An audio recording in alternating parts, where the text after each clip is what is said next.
Y el presidente de Renovación Nacional, Mario Desbordes, hizo un llamado a postergar el plebiscito previsto para el próximo 26 de abril, a raíz, obviamente, del coronavirus. Para hablar de este y otros temas de la contingencia nos acompaña el diputado de la Democracia Cristiana, Matías Walker. Diputado, bienvenido a Canal 24 Horas. Buenas tardes, Andrés, muchas gracias. Este llamado que ya parece es un consenso, ¿o no? De postergar el plebiscito ya el 26 de abril, parece que obvio que tiene que moverse.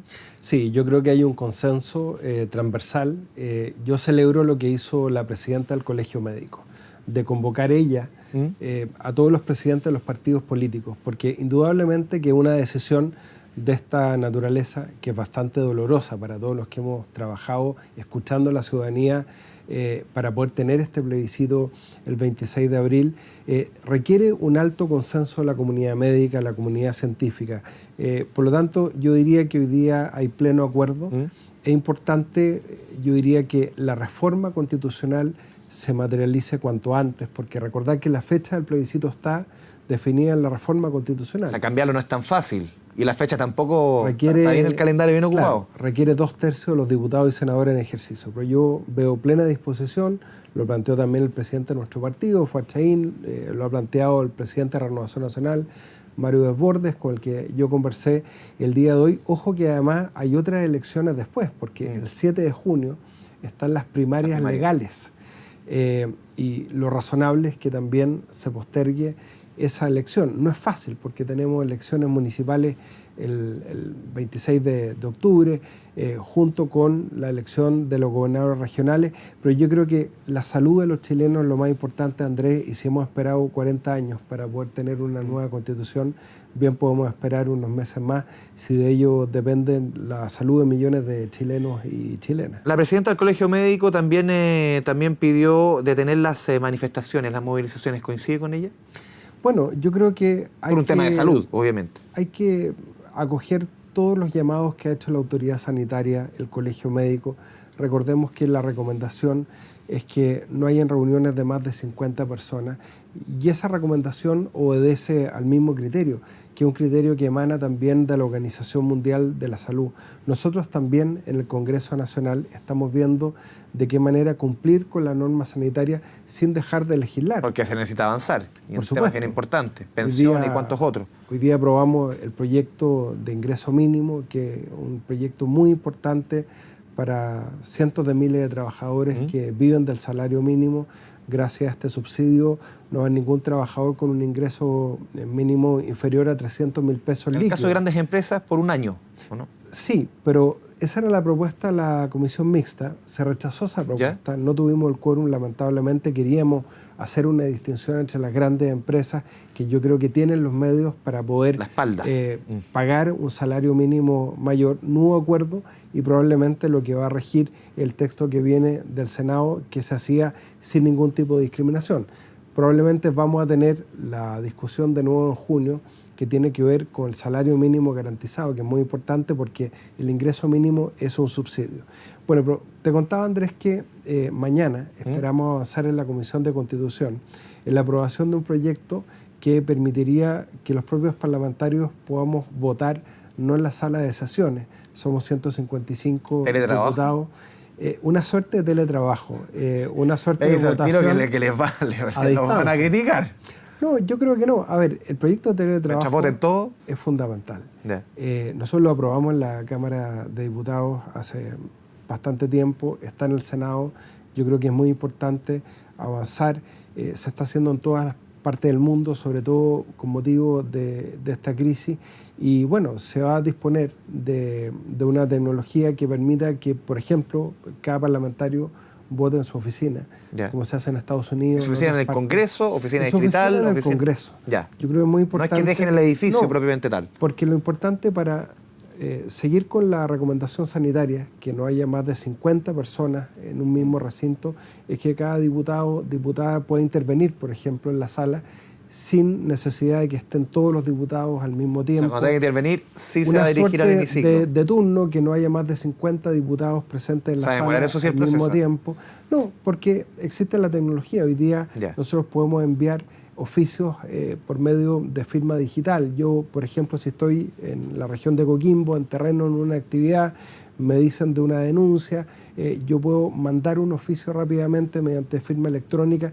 Yo creo que también nosotros tenemos que aplicar la tecnología. O sea, es importante que el Congreso no paralice porque son proyectos de ley que se necesitan más que nunca, pero que al mismo tiempo podamos cumplir con las normas sanitarias. Hoy día, por ejemplo, presentamos un proyecto de ley para facultar a los consejos municipales para prorrogar el pago del permiso de circulación, que todos sabemos vence a principios, ahora a fines de marzo. ¿Se prorrogue para cuándo, por ejemplo? La idea es que se prorrogue hasta mayo, por Ya. ejemplo, darle la facultad a los consejos municipales, porque ¿qué es lo que ocurre? Es lo mismo que los últimos días de la fecha de la revisión técnica, que se producen muchas aglomeraciones y queremos evitar que se replique lo que ocurrió con las filas para la vacunación contra la influenza.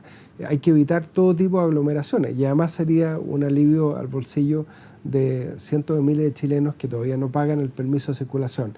Mañana se ingresaría el proyecto a la Comisión de Gobierno Interior, esperamos aprobarlo esta semana. Yo hablé con el ministro de Hacienda, él tiene dudas de que pueda implementarse en tan poco tiempo, pero yo creo que hay que pensar en medidas así, que ayuden al bolsillo. Por ejemplo, que se suspenda, se ha puesto mucho como ejemplo el presidente francés, que se suspenda, por ejemplo, o se prorrogue el pago de dividendos, de las cuentas de cuestiones básicas como la luz, como el agua, las contribuciones. ¿Cómo se puede ir avanzando en eso? ¿Es necesario un proyecto de ley o solamente la disposición de empresas? ¿Cómo se va trabajando un tema que no es fácil? Yo creo que es muy importante que podamos avanzar en proyectos de ley. El Ejecutivo tiene la herramienta a través de la iniciativa exclusiva del presidente en esta materia.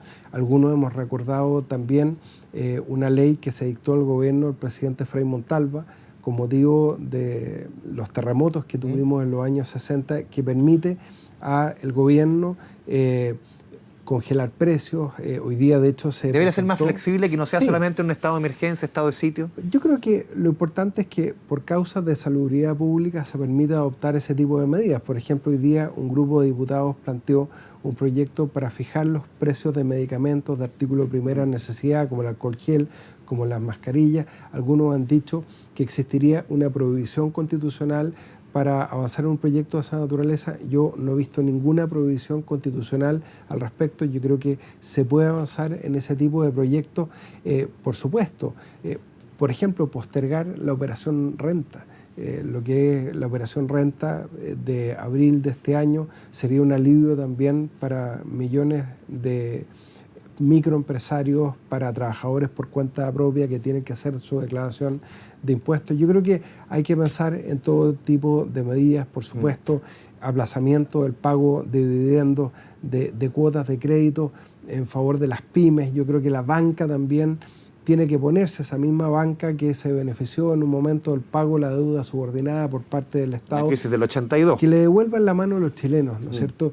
Yo creo que hay que imitar buenos ejemplos como los que ha liderado el presidente Macron en Francia. También hemos visto que Estados Unidos le está inyectando liquidez a la banca. Justamente no estamos diciendo que toda la plata del fisco vaya a la banca, pero esta vez quizás es el momento de que quizás la banca y otros negocios, las empresas, por ejemplo, de servicios básicos, se pongan un poquito la mano en el corazón. Es difícil en una economía de mercado tan extrema, lo liberal quizás, que se pongan la mano en el corazón y piensen que de esta salimos entre todos, ciudadanos, gobierno, empresa. Bueno, por cierto, el Banco Central dio un avance muy importante con lo que es la rebaja de la tasa de interés, la tasa rectora, y lo importante es que eso se traduzca en una rebaja de tasa de la banca a las personas, a las empresas. Postergar pago, que eso al final también puede ayudar mucho. El dinero está más barato, por lo tanto no hay ninguna excusa para que los bancos no traspasen esa baja de tasa a sus clientes. Yo he estado con muchos dueños de pymes en la región de Coquimbo que me dicen que los bancos están cada día más fregados, a pesar de que le han bajado las condiciones a ellos. Siempre cuando la economía está más fregada, los bancos de alguna se vuelven manera, más complicados. yo creo que no se han puesto en la situación de millones de pequeños empresarios que están con muchas dificultades hoy día para pagar sueldos, para pagar cotizaciones. Es muy importante, probablemente vamos a avanzar en un proyecto de ley parecido al que aprobamos después del terremoto del año 2010 para que no exista justa causa de despido del trabajo con motivo de una persona que tiene que mantener cuarentena por coronavirus. Salió una resolución muy compleja de la superintendencia que decía que más o menos que el trabajador tiene que comprobar cuál es la trazabilidad de su contagio para tener derecho a una licencia médica. Bueno, ahí es donde se requiere mucho más agilidad en los permisos. Nadie va a dejar de ir a trabajar por gusto.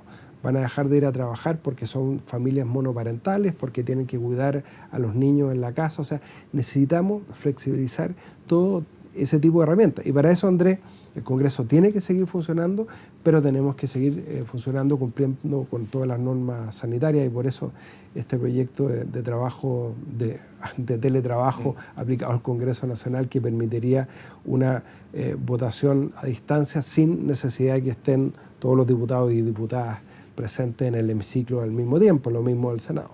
Diputado Matías Walker, muchas gracias por esta conversación con Canal 24 Horas. Bueno, muchas gracias. Muy buenas tardes. Encantado.